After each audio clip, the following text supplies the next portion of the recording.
Welcome to One More Guru. In this video, I will show you how to log into your Belfius bank account using a PC or laptop. You can do this using any browser you prefer, such as Chrome, Edge, or Firefox.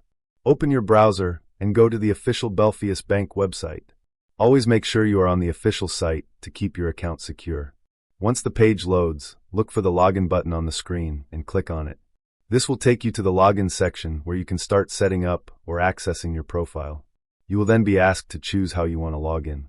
Select either your Belfius web card or your Isabel card, depending on what you use. If you choose the Belfius web card option, enter your card details as requested.